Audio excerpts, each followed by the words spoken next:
तो world cup शुरू हुए करीब 10 दिन हो गए हैं, लेकिन 11 मैचों के बाद भी अभी तक एक क्लोज एनकाउंटर ऐसा नहीं हुआ है जिसने समा बांध दिया हो। कल भी पहले 4 विकेट खोकर बांग्लादेश ने शाकिब के 40 और मुशफिकुर रहीम के 66 रनों के दम पर जो वापसी की, उसे लोअर मिडिल ऑर्डर के कोलैप्स ने वेस्ट कर दिया। वो तो भला हो इस वक्त वर्ल्ड क्रिकेट के सबसे अंडररेटेड फिनिशर महमूदुल्लाह का, जिनके 41 रनों ने बांग्लादेश को 245 तक पहुंचाया। हालांकि शुरुआत में रचिन के जल्दी आउट होने पर लगा कि पड़ोसी कीवियों को धूल चटाने के लिए जमकर लड़ाई लड़ेंगे, लेकिन जैसे विलियमसन ने खूंटा गाड़ा वैसे ही बांग्लादेशियों ने हथियार छोड़ दिए। रिटायर हट होने से पहले केन ने 78 रनों की वो पारी खेली जो बांग्लादेश से मैच बहुत दूर ले गई। बाकी हौसले को तोड़कर रख देने वाली 67 बॉल में 89 रनों की पारी डिरेल मिचेल ने खेली। उन्होंने तो पहले ही गेंद पर छक्के के साथ ही शुरुआत की और फिर पीछे मुड़कर नहीं देखा। इस तरह न्यूजीलैंड अपना लगातार तीसरा मैच जीतकर ग्रुप स्टेज की पॉइंट्स टेबल में टॉप पर है और बांग्लादेश का स्ट्रगल 6th पोजीशन पर ही सिमटता हुआ महसूस हो रहा है। जी हाँ, साफ साफ कहें तो यही है कल के मैच की कहानी और उसमें घटे इंसिडेंट्स के बाद शेयर करने लायक कंटेंट। लेकिन इस मैच में कमेंट्री के दौरान जो डिबेट छिड़ी है वो शायद एक नई जंग छेड़ दे और बतौर भारतीय या कहें एशियाई, हम पर्सनली चाहते हैं कि ये मुद्दा तूल पकड़े और सारे पावरफुल एशियाई क्रिकेट नेशंस साथ आकर क्रिकेट में एशिया रिप्रेजेंटेशन की वो हालत होने से बचा ले जो आज हॉकी में हमारी हो रही है। अब आप सोच रहे होंगे कि क्रिक माइंड क्या कहे जा रहा है, तो चलिए कल के मैच के दौरान उजागर हुआ पूरा मुद्दा करीब से समझते हैं। लेकिन पहले हॉकी में कैसे हमारे यानी एशियाई देशों के साथ चालबाजी करके खिलवाड़ किया गया उस पर नजर डाल लेते हैं। दोस्तों, ये तो शायद बताने वाली बात नहीं है कि बंटवारा होने के बावजूद इंडिया और पाकिस्तान दोनों ही टीमें हॉकी में कई सालों तक टॉप पर थी। उस वक्त हॉकी में हमारा दबदबा ऐसा था कि 1948 से लेकर 1984 तक हुए 10 ओलंपिक में से 5 में गोल्ड मेडल इंडिया जीती थी, तो 3 में पाकिस्तान, और 1956 से लेकर 1964 वाले ओलंपिक के तो फाइनलिस्ट भी इंडिया और पाकिस्तान ही हुआ करते थे। यानी वर्ल्ड लेवल पर हॉकी में जलवा था हमारा। फिर क्या, फिर आया 1986 हॉकी वर्ल्ड कप, जहां पहली बार एस्ट्रो टर्फ का प्रयोग किया गया। घास की देखरेख, साफ सफाई, मेंटेनेंस और स्लो गेम पेस की दुहाई देकर एस्ट्रो टर्फ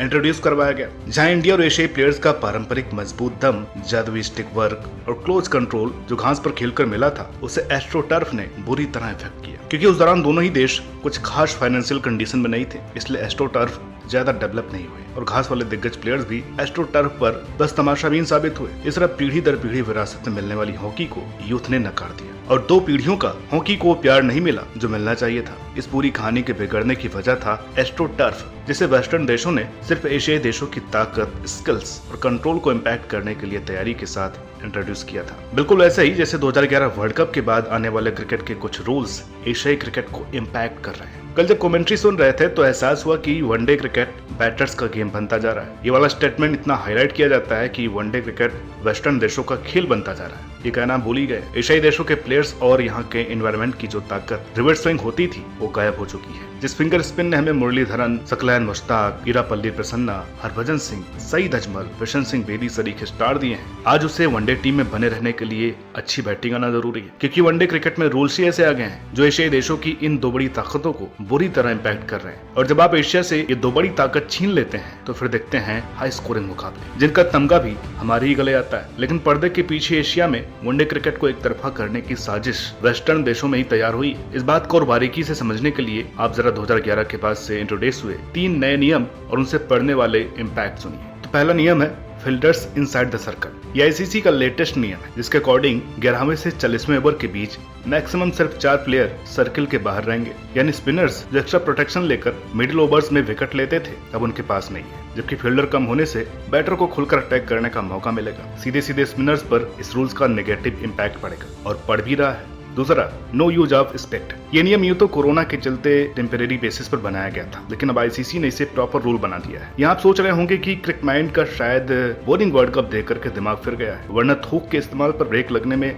बुराई क्या है। तो दोस्तों, स्पिट का यूज न करने पर जो बॉल रिवर्स स्विंग के लिए रेडी हो सकती थी वो कभी रिवर्स नहीं करेगी। इस तरह एशिया की सबसे बड़ी ताकत रिवर्स स्विंग, जिसके लिए वसीम अकरम, वकार यूनिस, जहीर खान और उमेश यादव का नाम है, ऐसे प्लेयर्स और पैदा होना मुश्किल है। तीसरा, यूज ऑफ 2 न्यू बॉल्स। तो ये सबसे ज्यादा नुकसान पहुंचाने वाला नियम। जब 2011 वर्ल्ड कप के बाद इस नियम के इंट्रोडक्शन पर बहुत ज्यादा समझ नहीं बनी थी, लेकिन वक्त बीतने के साथ इस नियम के पीछे की साजिश या कहीं असली वजह सामने आई। क्योंकि इस नियम के चलते पुरानी बॉल से मिडिल ओवर्स में स्पिनर्स को जो ग्रिप मिलती थी वो खत्म हो गई है और 28 से 35 ओवर तक पेसर्स को जो रिवर्स स्विंग मिलती थी उसका चांस भी खत्म हो गया है। बाकी मिडिल ओवर्स में नई बॉल और पेसर्स की जो वापसी का चांस मिलता था था, अब वो सिमट कर बस उनकी स्किल्स और वेरिएशन पर रह गया है। यही वो वजह है जिनके चलते जब कल कमेंट्री में गंभीर ने दीप दासगुप्ता और संजय बांगर से एशियाई टीमों के साथ एक स्टैंड लेने की बात कही तो मुझे कुछ गलत नहीं लगा, क्योंकि ये नियम लॉन्ग टर्म पर एशियाई टीमों को परेशान करेंगे, क्योंकि हमारी आने वाली पीढ़ियां वो कला भूल जाएंगी जिसके लिए हमें जाना जाता था। माना कि हमें एबी डिविलियर्स की तरह खेलने वाले स्काई, गेल की तरह खेलने वाले एजाजई, साइमंड्स की तरह खेलने वाले हार्दिक की जरूरत है, मगर हमें हरभजन, जहीर, वसीम और मुरलीधरन की भी तो उतनी ही जरूरत है ना। आपका इस बारे में क्या सोचना है, कमेंट करके बताइएगा। अब वीडियो के साथ आपको क्या करना है, चैनल के साथ आपको क्या करना है, यह मैं डेली नहीं बताऊंगा। मिलते हैं आपसे अगली वीडियो में, तब तक के लिए नमस्कार।